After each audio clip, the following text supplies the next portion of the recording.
आज हम पढ़ने वाले हैं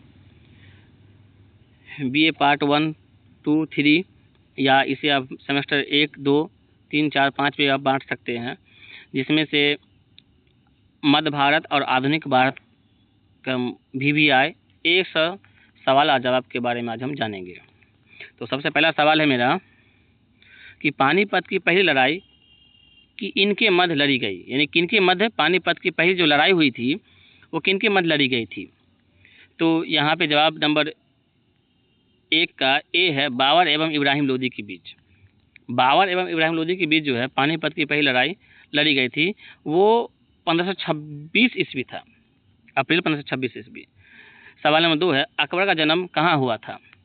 अकबर का जन्म कहाँ हुआ था, तो जवाब नंबर 2 का सी है, अमरकोट में। अमरकोट में अकबर का जन्म हुआ था। सवाल नंबर 3 है, पानीपत का द्वितीय युद्ध कब हुआ था। पानीपत का द्वितीय युद्ध कब हुआ था, तो पानीपत का द्वितीय युद्ध सवाल नंबर 3 का जवाब नंबर सी है, 1556 ईस्वी में। 1556 ईस्वी में पानीपत का द्वितीय युद्ध हुआ था। सवाल नंबर 4 कह रहा है, खानवा के युद्ध में बाबर ने किसे पराजित किया था, यानी किसे हरा दिया था। खानवा के युद्ध में बाबर ने किसे हरा दिया था। जवाब नंबर 4 का ए है, राणा सांगा। राणा सांगा को खानवा के युद्ध में बाबर ने हरा दिया था। सवाल नंबर 5 कह रहा है, तुजुके बाबरी किस भाषा में लिखा गया। तुजुके बाबरी किस भाषा में लिखा गया, तो जवाब नंबर 5 का 4 कह रहा है, चागताई तुर्की में। चागताई तुर्की में तुजुके बाबरी लिखा गया। सवाल नंबर 6 कर रहा है, मेहरुन्निसा किसका वास्तविक नाम था, यानी किसका असली नाम मेहरुन्निसा था। तो जवाब नंबर 6 का सी कह रहा है, नूरजहां। नूरजहां जो है, नूरजहां नाम जो था असल नाम इसका मेहरुन्निसा का असल नाम नूरजहां था। सवाल नंबर 7 कह रहा है, किसने हुमायूं को बिलग्राम अथवा कन्नौज के युद्ध में पराजित किया था, यानी किसने हुमायूं को बिलग्राम या कन्नौज की लड़ाई में हरा दिया था। किसको, हुमायूं को। तो जवाब नंबर 7 का ए है, शेरशाह। शेरशाह सूरी ने हुमायूं को बिलग्राम या कन्नौज के युद्ध में हरा दिया था। सवाल नंबर 8 कह रहा है, बुलंद दरवाज़ा किसने बनाया। बुलंद दरवाज़ा किसने बनाया, तो जवाब नंबर 8 का बी है, अकबर। अकबर ने बुलंद दरवाज़ा बनाया था। सवाल नंबर 9 कह रहा है, बीबी का मकबरा कहाँ बनाया गया, यानी बीबी का मकबरा कहाँ बनाया गया। तो जवाब नंबर 9 का सी है, औरंगाबाद। औरंगाबाद में बीबी का मकबरा बनाया गया। सवाल नंबर 10 कह रहा है, निम्नलिखित में से कौन सा किला अकबर के द्वारा नहीं बनाया गया, यानी कौन ऐसा किला है जो अकबर के द्वारा नहीं बनाया गया।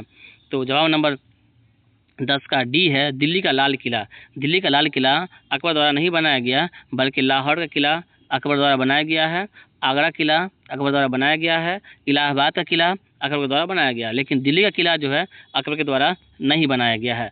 सवाल नंबर 11 कह रहा है, मुगलों के सैन्य विभाग के अध्यक्ष को क्या कहा जाता था, यानी मुगलों के सैन्य विभाग, यानी मुगलों के जो सेना के विभाग थे उसके जो खास अध्यक्ष थे उसे क्या कहा जाता था। तो जवाब नंबर 11 का ए है, मीर बख्शी। मीर बख्शी जो है मुगलों के सैन्य विभाग के अध्यक्ष को कहा जाता था। सवाल नंबर 12 कह रहा है, किस मुगल शासक ने आगरा से दिल्ली राजधानी स्थानांतरित किया, यानी कौन ऐसा मुगल बादशाह है जो अपनी राजधानी आगरा से दिल्ली कर लिया। तो जवाब नंबर 12 का सी कह रहा है, शाहजहां। शाहजहां ने आगरा से दिल्ली अपनी राजधानी स्थानांतरित कर लिया। सवाल नंबर 13 कह रहा है, दिल्ली के तख्त पर शेरशाह कब आसीन हुआ। दिल्ली के तख्त पर शेरशाह कब आसीन हुआ, तो सवाल नंबर 13 का जवाब नंबर बी कह रहा है, 1540 ईस्वी में। 1540 ईस्वी में दिल्ली के तख्त पर शेरशाह आसीन हुआ। सवाल नंबर 14 कह रहा है, मुगल बादशाह अकबर की माता कौन थी, यानी अकबर की माता जो थी, मुगल खानदान के जो बादशाह थे बादशाह अकबर, उसकी माँ का नाम क्या है। तो जवाब नंबर 14 का डी कह रहा है, हमीदा बानो बेगम। हमीदा बानो बेगम जो है मुगल बादशाह अकबर की माँ का नाम था। सवाल नंबर 15 कह रहा है, दिल्ली के पुराना किला को किसने बनाया था। दिल्ली के पुराना किला को किसने बनाया था, तो जवाब नंबर 15 का सी कह रहा है, शेरशाह एवं हुमायूं, यानी दिल्ली के पुराना किला को शेरशाह एवं हुमायूं ने बनाया था। सवाल नंबर 16 कह रहा है, अकबर के गुरु का नाम क्या था। अकबर के गुरु जो थे उसका नाम क्या है, तो जवाब नंबर ए है, अब्दुल लतीफ़। अब्दुल लतीफ़ जो थे वो अकबर के गुरु कहलाते थे। सवाल नंबर 17 कह रहा है, किसके सिक्कों पर राम एवं सीता की आकृति पाई गई थी, यानी किसके सिक्कों पर राम और सीता की आकृति, सीता की बनावट यानी राम और सीता की आकृति किसके सिक्कों पर पाई गई थी। तो जवाब नंबर 17 का बी कह रहा है अकबर एक ऐसा बादशाह था जो अपने टाइम में जो है ना राम और सीता के सिक्के को जारी किया था। सवाल नंबर 18 कह रहा है महाभारत के फारसी अनुवाद को किस नाम से जाना जाता है, यानी महाभारत के जो फारसी अनुवाद है उसको किस नाम से जानते हैं। तो 18 का बी कह रहा है रज़मनामा, यानी रज़मनामा के नाम से महाभारत को जो है फारसी में जो लिखा गया उसका नाम था रज़मनामा। सवाल नंबर 19 कह रहा है विलियम हॉकिंस किसके दरबार में आया था, तो 19 का जवाब नंबर बी कह रहा है जहांगीर के टाइम में विलियम हॉकिंस है ना दरबार में आया था। सवाल नंबर 20 कह रहा है आत्मकथा तुझे के जहांगीरी किसने लिखा, तुझे के जहांगीरी जो जहांगीर का आत्मकथा किसने लिखा। तो जवाब नंबर 20 का सी कह रहा है जहांगीर ने तुझे के जहांगीरी खुद लिखा। सवाल नंबर 21 कह रहा है किसने गीता का फारसी भाषा में अनुवाद किया, यानी किसने गीता का फारसी भाषा में अनुवाद किया, फारसी भाषा में गीता को किसने अनुवाद किया। तो सवाल नंबर 21 का सी कह रहा है दारा शिकोह ने गीता का फारसी अनुवाद किया था। सवाल नंबर 22 कह रहा है ताजमहल का शिल्पकार कौन था। तो जवाब नंबर 22 का ए है उस्ताद ईसा खान जो है वही ताजमहल को बनाए। सवाल नंबर 23 कह रहा है अकबर ने किसके सम्मान में फतेहपुर सिकरी नाम शहर का निर्माण करवाया, यानी अकबर बादशाह जो है किसके इज्जत की खातिर फतेहपुर सिकरी शहर को बनाया था।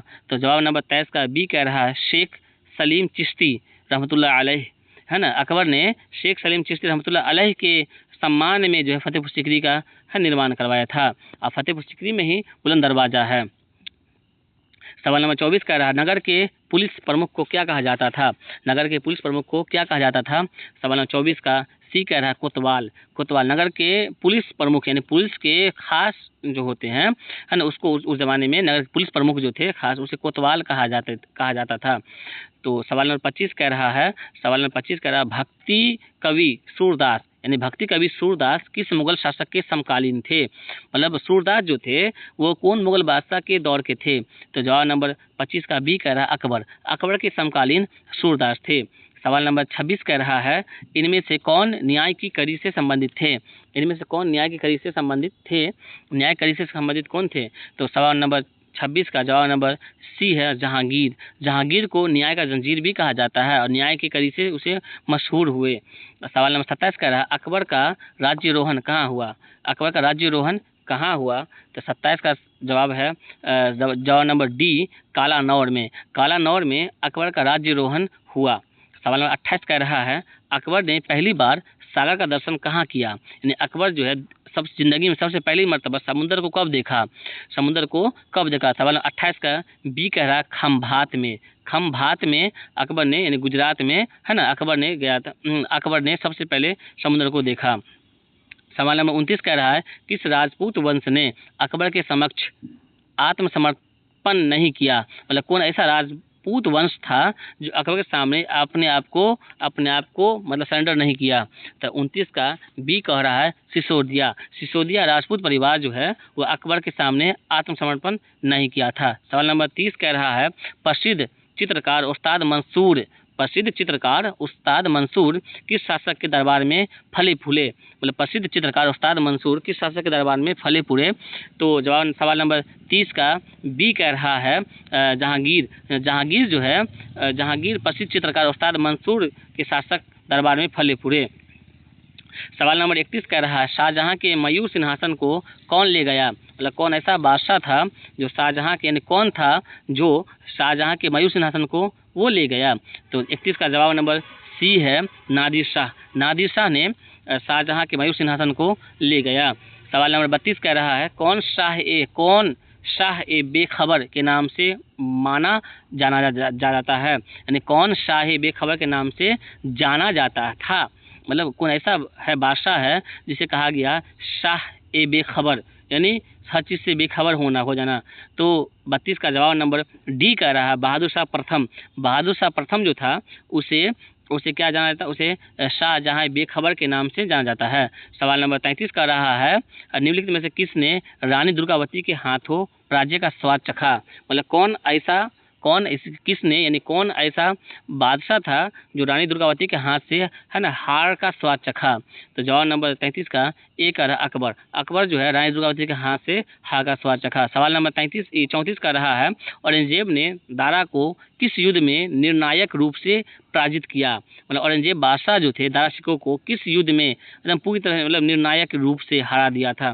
तो 34 का जवाब नंबर ए है सामूगढ़ का युद्ध। सामूगढ़ का युद्ध में औरंगजेब ने दारा शिकोह को अच्छी तरह से है ना इसको हरा दिया था। सवाल नंबर 35 कह रहा है, किस मुगल शासक को रंगीला के नाम से जाना जाता था। किस मुगल शासक को रंगीला के नाम से जाना जाता था। तो जवाब नंबर 35 का सी कह रहा है मोहम्मद शाह। मोहम्मद शाह को रंगीला के नाम से जाना जाता था। सवाल नंबर 36 कह रहा है, निम्नलिखित में से कौन भारत के समुद्र मार्ग की खोज की। मतलब कौन थे जो भारत के समुद्र मार्ग की खोज की थी। तो 36 का जवाब नंबर एक और पुर्तगाल। पुर्तगाली जो थे वो भारत के समुद्र मार्ग की खोज की थी। पुर्तगाली वास्को डी गामा भारत आए थे 1498 ईस्वी में। सवाल नंबर 37 कह रहा है, मुमताज महल का वास्तविक नाम क्या था। यानी मुमताज महल का असली नाम क्या था। तो 37 का जवाब नंबर सी है आर्जुमंद बानो बेगम। आर्जुमंद बानो बेगम जो है मुमताज महल का असल नाम था। असल नाम मुमताज महल का आर्जुमंद बानो बेगम था। सवाल नंबर 38 का, इनमें से कौन निरक्षर था। निरक्षर यानी जो कोई पढ़ा लिखा नहीं था। तो यहाँ पे हम देख रहे हैं बाबर पढ़ा लिखा था, हुमायूं पढ़ा लिखा था, औरंगजेब पढ़ा लिखा था, लेकिन अकबर जो है जवाब नंबर सी कह रहा है अकबर पढ़ा लिखा नहीं था, ये वो निरक्षर था। सवाल नंबर 39 कह रहा है, किस मुगल शासक की मृत्यु अचानक सीढ़ियों से गिरने के कारण हुई थी। मतलब कौन मुगल बादशाह था किसकी मौत जो है अचानक सीढ़ी के कारण गिरने से हो गया था। तो सवाल नंबर 39 का जवाब नंबर सी है हुमायूं। हुमायूं जो है हुमायूं की मृत्यु जो है अपनी लाइब्रेरी की जो सीढ़ी थी उससे गिरने के कारण हो गया था। सवाल नंबर 40 कह रहा है, प्रथम मुगल बगीचा किसने बनवाया। यानी कौन मुगल बादशाह का प्रथम बगीचा किसने बनवाया था। तो जवाब नंबर 40 का ए है बाबर। बाबर जो है प्रथम मुगल बगीचा बनवाया था। सवाल नंबर 41 का रहा है, इनमें से कौन सर्वप्रथम ईस्ट इंडिया कंपनी का पेंशनर बना। यानी ईस्ट इंडिया कंपनी का सबसे पहले बार पेंशन लेने वाला कौन बादशाह बना। तो 41 का जवाब नंबर डी कह रहा है शाह आलम द्वितीय। शाह आलम द्वितीय जो है ईस्ट इंडिया कंपनी का पेंशन लेने वाला वो बना, इतना मोहताज हो गया था। सवाल नंबर 42 कह रहा है, निम्नलिखित में से किसने सर्वप्रथम तोपों का प्रयोग किया। यानी कौन ऐसा मतलब कौन ऐसा बादशाह था जो सबसे पहले तोपों का प्रयोग किया था, तोप को लाया था अपने यहाँ देश में। तो जवाब नंबर 42 का एक कह रहा है बाबर। बाबर जो है सबसे पहले तोप का प्रयोग किया था। सफीनत उल औलिया के लेखक कौन थे। एक किताब इसका नाम है सफीनत उल औलिया, उसके लेखक कौन है। जवाब नंबर 43 का सी कह रहा है दारा शिकोह। दारा शिकोह जो थे सफीनत उल औलिया के लेखक थे। सवाल नंबर 44 का रहा, मुगल गवर्नर को सामान्यतः क्या कहा जाता था। मतलब मुगल बादशाह के जो थे गवर्नर उसके क्या कहा जाता था। तो 44 का ए कह रहा 44 का जवाब ए कह रहा है सूबेदार। मतलब मुगल के गवर्नर जो थे उसको सूबेदार कहा जाता था। सवाल नंबर 45 कह रहा है, किस मुगल महारानी का नाम राजकीय फरमान पर अंकित था। मतलब किस मुगल महारानी का नाम जो राजकीय फरमान पर क्या था लिखा हुआ था। तो 45 का जवाब नंबर बी कह रहा है नूरजहां। नूरजहां का नाम जो है राजकीय फरमान पर अंकित था। सवाल नंबर 46 कह रहा है, अकबर यानी अम्बेर के किले का निर्माण किसने करवाया था। अम्बेर के किले का निर्माण किसने करवाया था। तो 46 का जवाब नंबर ए कह रहा है मानसिंह। मानसिंह ने अम्बेर किले का निर्माण करवाया था। सवाल नंबर 47 का रहा है, बाबर का मूल निवास कहाँ स्थित था। यानी बाबर जो थे वो असल में कहाँ के रहने वाले थे। तो 47 का ए कह रहा है जवाब नंबर ए फरगाना। फरगाना के थे बाबर जो थे फरगाना के थे। सवाल नंबर 48 का, दिल्ली के जामा मस्जिद का निर्माण किसने किया था। दिल्ली के जामा मस्जिद का निर्माण सवाल नंबर 48 का बी कह रहा है शाहजहां। शाहजहां ने दिल्ली के जामा मस्जिद का निर्माण करवाया था। सवाल नंबर 49 का, इनमें से कौन अकबर के दरबार में उपस्थित नहीं था। यानी कौन ऐसा था जो अकबर के दरबार में उपस्थित नहीं था। तो यहाँ देखा जाए तानसेन, बीरबल, तोडरमल ये सब था, लेकिन खाफी खान नहीं था। खाफी खान अकबर के दरबार में नहीं था। तो जवाब नंबर डी हुआ इसका। सवाल नंबर 50 कह रहा है, सवाल नंबर 50, नादिर शाह ने आक्रमण के दौरान भारत का मुगल बादशाह कौन था। नादिर शाह के आक्रमण के दौरान जो जिस टाइम में नादिर शाह भारत आक्रमण किए थे तो वहाँ भारत का मुगल बादशाह कौन था उस टाइम में। तो जवाब नंबर 50 का ए कह रहा मोहम्मद शाह। तो जब नादिर शाह आक्रमण किए थे तो उस टाइम में मोहम्मद शाह जो थे भारत का हर मुगल बादशाह था। सवाल नंबर 51 कह रहा है 1885 में कांग्रेस का प्रथम अध्यक्ष कौन थे? 1885 में कांग्रेस का प्रथम अध्यक्ष कौन थे? तो यहाँ पे WC बनर्जी प्रथम अध्यक्ष है चुना गया। सवाल नंबर 52 कह रहा है प्लासी के युद्ध के बाद किसने सिराजुद्दौला को पकड़ा और मार दिया? प्लासी जब लड़ाई हुआ था कौन ऐसा था जिसने कौन था जो है ना किसको सिराजुद्दौला को पकड़ा और मार दिया? तो जवाब नंबर 52 का एक और है मीर जाफर। मीर जाफर जो था वो सिराजुद्दौला को पकड़ा और मार दिया। कोई किसके युद्ध में? प्लासी के युद्ध में। सवाल नंबर 53 कह रहा है ब्रह्मा समाज के संस्थापक कौन थे? ब्रह्मा समाज के संस्थापक जो थे वो कौन थे? तो जवाब नंबर 53 का एक और राजा राम मोहन है ना, राजा राम मोहन राय जो थे वो ब्रह्मा समाज के संस्थापक थे। सवाल नंबर 54 कह रहा है सत्यशोधक समाज के संस्थापक कौन थे? सत्यशोधक समाज संस्थापक कौन थे? तो जवाब नंबर 54 का बी कह रहा है ज्योतिराव गोविंदराव फूले। ज्योतिराव गोविंदराव फूले जो थे वो सत्य समाज के संस्थापक थे। सवाल नंबर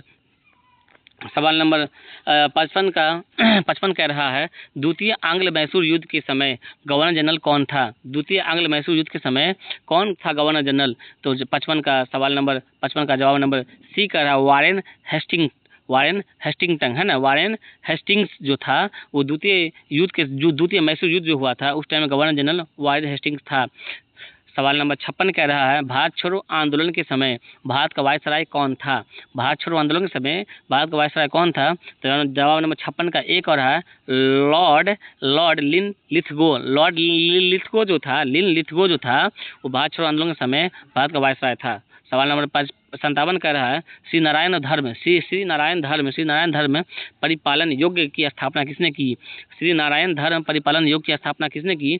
जवाब नंबर 57 का सी कह रहा है श्री नारायण गुरु जो थे वो श्री नारायण धर्म परिपालन योग की स्थापना किए थे। सवाल नंबर 58 का निम्नलिखित में से कौन गवर्नर जनरल स्थानीय स्वशासन संबंधित थे? मतलब कौन गवर्नर जनरल जो थे वो स्थानीय स्वशासन संबंधित थे? तो जवाब नंबर 58 का डी कर रहा है लॉर्ड रिपन जो थे वो स्थानीय शासन के है ना संबंधित थे। सवाल नंबर 59 का रहा है रंजीत सिंह एवं अंग्रेजों के मध्य संधि पर हस्ताक्षर कहाँ हुआ? रंजीत सिंह एवं अंग्रेजों के मध्य संधि पर हस्ताक्षर कहाँ हुआ था? तो 59 का जवाब नंबर एक और रहा है अमृतसर में हुआ था। अमृतसर में रंजीत सिंह और अंग्रेजों के मध्य संधि पर हस्ताक्षर हुआ था। सवाल नंबर 60 कह रहा है ब्रिटिश संसद के लिए चुने जाने वाले प्रथम भारतीय कौन थे? मतलब प्रथम भारतीय कौन थे जो ब्रिटिश संसद के लिए चुने गए थे? प्रथम भारतीय कौन थे जो ब्रिटिश संसद के लिए चुने गए थे? तो जवाब नंबर 60 का जवाब नंबर बी कह रहा है दादा भाई नौरोजी जो थे वो इसके लिए चुने गए थे। सवाल नंबर 61 कह रहा है गीत जनगण मन की रचना किसने की? जनगण मन की रचना किसने की? तो जवाब नंबर बी कह रहा है 61 का रविंद्रनाथ टैगोर जो थे वो जनगण मन अधिनायक के जो है रचना किए थे। सवाल नंबर 62 कह रहा है गांधी इरविन समझौता कब हुआ था? तो जवाब नंबर 62 का सी कह रहा है 1931 में गांधी इरविन समझौता हुआ था। सवाल नंबर 63 कह रहा है the Indian war of independence नामक पुस्तक के लेखक कौन थे? The Indian war of independence नामक पुस्तक के लेखक कौन थे? तो जवाब नंबर 63 का बी कह रहा है वी.डी. सावरकर जो थे वो इस पुस्तक के लिए लेखक थे। सवाल नंबर 64 का रहा है प्रार्थना समाज के संस्थापक कौन थे? तो प्रार्थना समाज के संस्थापक जो थे वो जवाब नंबर बी कह रहा है 64 का आत्माराम पांडुरंग जो थे वो प्रार्थना समाज के संस्थापक थे। सवाल नंबर 65 कह रहा है जब दिल्ली भारत की राजधानी बना तब वायसराय कौन थे? सवाल देखिए बहुत इंटरेस्ट है कि जब दिल्ली भारत की राजधानी बना तब वायसराय कौन थे उस टाइम में? तो सवाल नंबर 65 का डी कह रहा है लॉर्ड हार्डिंग जो थे जब दिल्ली राजधानी बनी उस टाइम में 1911-12 में उस टाइम में वो राजधानी तो उस टाइम लॉर्ड हार्डिंग थे। सवाल नंबर 66 कह रहा है भारत में डाक टिकट की शुरुआत किसने की? सवाल नंबर 66 का बी कह रहा है लॉर्ड डलहौजी जो थे वो भारत के डाक टिकट की शुरुआत किए थे। सवाल नंबर 67 कह रहा है प्लासी का युद्ध कब हुआ था? जो हुआ था वो कब हुआ था? तो सवाल नंबर 67 का बी कह रहा है 1757 ईस्वी में प्लासी का युद्ध हुआ था। सवाल नंबर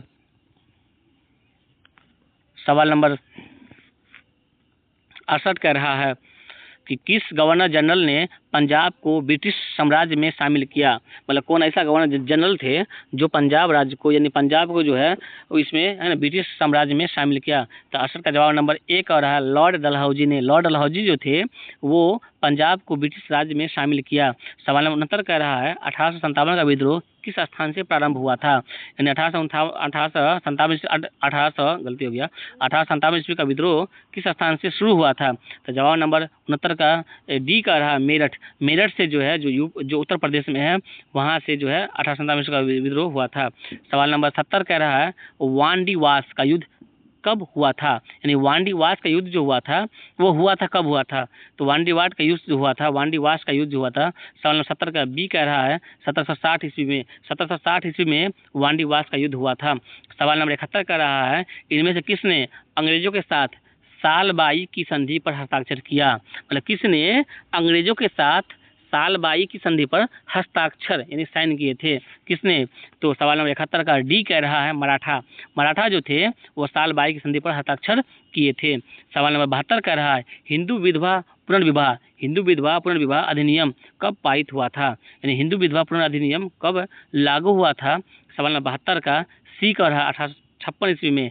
1856 ईस्वी में हिंदू विधवा है ना हिंदू यानी हिंदू विधवा पुनर्विवाह अधिनियम पारित हुआ था 1856 ईस्वी में। सवाल नंबर 73 कह रहा है इनमें से किसने भारतीय सिविल सेवा की शुरुआत किया था। यानी किसने भारतीय सिविल सेवा की शुरुआत किसने किया था। सवाल नंबर 73 का ए कह रहा है लॉर्ड कॉर्नवालिस ने। लॉर्ड कॉर्नवालिस ने भारतीय सिविल सेवा की शुरुआत किया था। सवाल नंबर 74 कह रहा है मद्रास प्रेसिडेंसी में रैयतवाड़ी व्यवस्था किसने आरंभ किया। लेकिन मद्रास सवाल नंबर 74 कह रहा है मद्रास पर है ना प्रेसिडेंसी में रैयतवाड़ी व्यवस्था किसने आरंभ किया। तो सवाल नंबर 74 का सी कह रहा है थॉमस मुनरो। थॉमस मुनरो जो थे वो मद्रास प्रेसिडेंसी में रैयतवाड़ी व्यवस्था को आरंभ किया था। सवाल नंबर 75 कह रहा है बाल गंगाधर तिलक के द्वारा गणपति एवं शिवाजी उत्सव कब प्रारंभ किया गया। मतलब गणपति पूजा और उसके बाद शिवाजी उत्सव जो हुआ था वो कब शुरू किया गया। तो सवाल नंबर 75 का बी कह रहा है 1895 ईस्वी में। 1895 ईस्वी में बाल गंगाधर तिलक के द्वारा गणपति एवं शिवाजी उत्सव प्रारंभ किया गया था। सवाल नंबर 76 कह रहा है किसने सभी के लिए एक जाति एक धर्म एक ईश्वर का सिद्धांत दिया। मतलब कौन ऐसा थे मतलब कौन व्यक्ति था जिसने एक जाति एक धर्म एक ईश्वर का सिद्धांत दिया था। सवाल नंबर 76 का ए कह रहा है जवाब श्री नारायण गुरु। श्री नारायण गुरु जो थे वो एक जाति एक धर्म एक ईश्वर का सिद्धांत दिए थे। सवाल नंबर 77 का रहा सैन फ्रांसिस्को में गदर पार्टी के संस्थापक कौन थे। सैन फ्रांसिस्को में गदर पार्टी के संस्थापक कौन थे। यानी गदर पार्टी के संस्थापक जो थे वो जो सैन फ्रांसिस्को में थे वो कौन थे। सवाल नंबर 77 का ए कह रहा है लाला हरदयाल। लाला हरदयाल जो थे वो सैन फ्रांसिस्को में गदर पार्टी के संस्थापक थे। सवाल नंबर 78 कह रहा है जालियांवाला बाग त्रासदी के समय गवर्नर जनरल कौन थे। जालियांवाला बाग जो त्रासदी हुआ था उस समय गवर्नर जनरल कौन था यानी कौन थे। तो सवाल 78 का बी कह रहा है लॉर्ड चेम्सफोर्ड। लॉर्ड चेम्सफोर्ड जो थे वो जालियांवाला बाग हत्याकांड के समय वो गवर्नर जनरल थे। सवाल नंबर 79 कह रहा है इनमें से किस भारत सरकार अधिनियम द्वारा यानी इनमें से किसे यानी भारत सरकार अधिनियम द्वारा प्रांतों में द्वैध शासन लागू किया गया।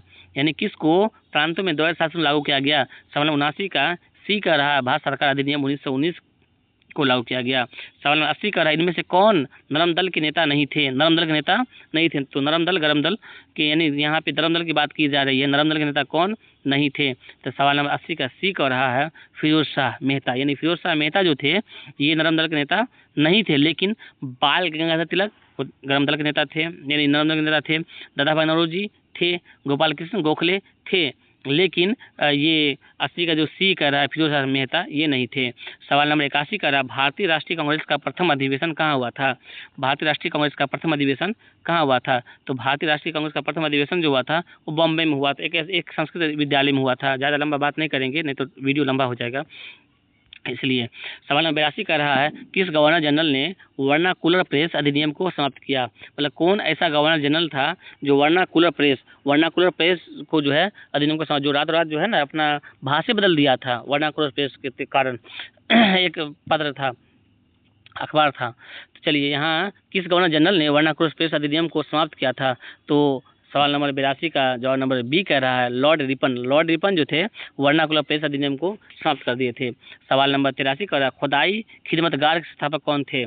खुदाई खिदमतगार के संस्थापक कौन थे? तो सवाल नंबर 83 का जवाब नंबर बी कह रहा खान अब्दुल गफ्फार खान। इसे सीमांत गांधी के नाम से भी जाना जाता है। ये जो थे खुदाई खिदमतगार के लोगों के भलाई के लिए बहुत काम किए थे। इसे सीमांत गांधी के नाम से जाना जाता है। सवाल नंबर 84 कह रहा है 1940 ईस्वी का अगस्त प्रस्ताव किसने दिया था? यानी 1940 ईस्वी में अगस्त प्रस्ताव हुआ था वो किसने दिया था? तो सवाल नंबर 84 का जवाब नंबर बी कह रहा है लॉर्ड लिनलिथगो ने दिया था। लॉर्ड लिनलिथगो ने 1940 ईस्वी का अगस्त प्रस्ताव पारित किया था। अगस्त प्रस्ताव का बारे में मशवरा दिए थे। सवाल नंबर 85 कह रहा है 1857 के विद्रोह के समय मुगल शासक कौन था? 1857 ईस्वी के विद्रोह के समय मुगल शासक कौन था? तो उस जमाने में जवाब नंबर 85 का बी कह रहा बहादुर शाह जफर। बहादुर शाह जफर जो थे वो 1857 ईस्वी का विद्रोह के टाइम मुगल शासक बना हुआ था। सवाल नंबर 86 कह रहा है किस गवर्नर जनरल ने अंग्रेजी शिक्षा का आरंभ किया? यानी किस गवर्नर जनरल ने अंग्रेजी शिक्षा का आरंभ किया? यानी अंग्रेजी शिक्षा को आरंभ किसने किया था? वो कौन गवर्नर जनरल था? जवाब नंबर 86 का बी कह रहा है लॉर्ड विलियम बेंटिंग जो थे यानी बेंटिंग जो थे वो अंग्रेजी शिक्षा का आरंभ शुरुआत कर दिए थे। सवाल नंबर 87 कह रहा है जब भारतीय परिषद अधिनियम 1892 ईस्वी पारित हुआ तब गवर्नर जनरल कौन थे? जब भारतीय परिषद अधिनियम 1892 ईस्वी पारित हुआ तो उस टाइम भारत गवर्नर जनरल कौन थे? तो जवाब नंबर 87 का एक और है लॉर्ड लैंसडाउन थे। सवाल नंबर 88 कह रहा है भारतीय राष्ट्रीय कांग्रेस की पहली महिला अध्यक्ष कौन थी? भारतीय राष्ट्रीय कांग्रेस की पहली महिला अध्यक्ष कौन थी? तो जवाब नंबर 88 का बी कह रहा है एनी बेसेंट जो थी वो भारतीय राष्ट्रीय कांग्रेस की पहली महिला अध्यक्ष थी। सवाल नंबर 89 कह रहा है किसने भारतीय राष्ट्रीय कांग्रेस को सूक्ष्म अल्पसंख्यक कहा? यानी किसने भारतीय राष्ट्रीय कांग्रेस को सूक्ष्म अल्पसंख्यक कहा? तो जवाब नंबर 89 का सी कह रहा लॉर्ड डफरिन ने भारतीय राष्ट्रीय कांग्रेस के को सूक्ष्म अल्पसंख्यक कहा। सवाल नंबर 29 कह रहा है किस गवर्नर जनरल ने ठगी को समाप्त किया? मतलब कौन ऐसा गवर्नर जनरल है जिसने ठगी को खत्म कर दिया? तो जवाब नंबर 90 का जो है बी कह रहा लॉर्ड वेलेस्ली जो थे वो ठगी को समाप्त कर दिया। सवाल नंबर 91 कह रहा है यहाँ पे 91 कह रहा है ताना भगत आंदोलन से कौन सी जनजाति संबंधित है? ताना भगत आंदोलन से कौन ऐसा जनजाति है जो संबंधित है? तो 91 का बी कह रहा उरांव जनजाति जो है वो ताना भगत आंदोलन से संबंधित है। सवाल नंबर 92 कह रहा शुद्ध आंदोलन किसने आरंभ किया? शुद्धि आंदोलन किसने आरंभ किया? तो 92 का जो है जवाब नंबर ए कह रहा है स्वामी दयानंद सरस्वती ने जो थे वो शुद्धि आंदोलन को आरंभ किए। सवाल नंबर 93 कह रहा है भारत में होम रूल आंदोलन किसने आरंभ किया? तो जवाब नंबर 93 का जो है सी है एनी बेसेंट जो थी वो भारत में होम रूल आंदोलन को आरंभ किए। सवाल नंबर 94 कह रहा बारदोली सत्याग्रह के नेता कौन थे? सवाल नंबर 94 का जवाब नंबर सी कह रहा है सरदार वल्लभ भाई पटेल जो थे वो बारदोली सत्याग्रह के नेता थे। सवाल नंबर 95 कह रहा आत्मसम्मान आंदोलन को किसने प्रारंभ किया? आत्मसम्मान आंदोलन को किसने शुरुआत किया? तो जवाब नंबर 95 का एक और है ईवी रामास्वामी नायकर ने आत्मसम्मान आंदोलन को प्रारंभ किया।